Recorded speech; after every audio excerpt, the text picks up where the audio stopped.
আমাৰ যোৰহাট লোকসভা সমষ্টিৰ সাংসদ প্ৰদেশ কংগ্ৰেছৰ সভাপতি গৌৰৱ গগৈদেৱৰ যি পাকিস্তান প্ৰীতি, সেই পাকিস্তানৰ লগত যি গোপন এজেণ্ডা, আমাৰ ভাৰতবৰ্ষখনক ধ্বংস কৰাৰ যি গোপন প্ৰক্ৰিয়াত তেখেত জড়িত হৈছে, তাৰ প্ৰতিক্ৰিয়া স্বৰূপে আমি শিৱসাগৰ জনতা আজি শীতলভাৱে ওলাই আহিছোঁ।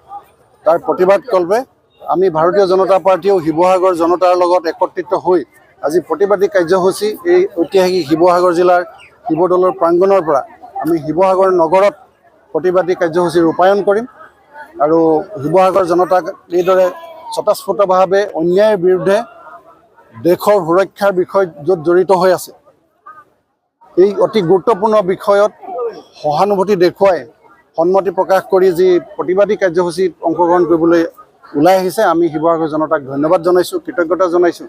আৰু এটা কথা আমি আজি দেখিছোঁ, গৌৰৱ গগৈ পত্নীয়ে যি আলী তাৰিক শ্বেখৰ লগত যি ধৰণে আমাৰ ভাৰতবৰ্ষখনক, আমাৰ অসমখনক ধ্বংস কৰাৰ যি প্ৰক্ৰিয়া, সেই প্ৰক্ৰিয়াত জড়িত হৈ পৰিছে, তাৰ বহুখিনি তথ্য প্ৰমাণ ইতিমধ্যে SITয়ে যুগুত কৰি কালি আমি প্ৰতিবেদন আকাৰে আমি কালি সকলো অসমবাসী ৰাইজে অৱগত হৈছোঁ। ই সঁচাকৈ অতি চিন্তনীয় বিষয়। আৰু আজি আমি প্ৰেছ মিটত গৌৰৱ গগৈ কৈছে যে মই লাচিতৰ বংশধৰ। তো মোৰ সঁচাকৈ লাজ লাগিছে, যেনেকৈ গৌৰৱ গগৈ আহোম, ময়ো এজন আহোম সম্প্ৰদায়ৰ ল'ৰা, আহোম সম্প্ৰদায়ৰ এজন ব্যক্তি। আহোমে মোগলক কেতিয়াও আঁকোৱালি লোৱা নাছিল। 17 বাৰকৈ আহোমে মোগলক পশুখেদা দি অসমখনক সুৰক্ষিত কৰিছিল।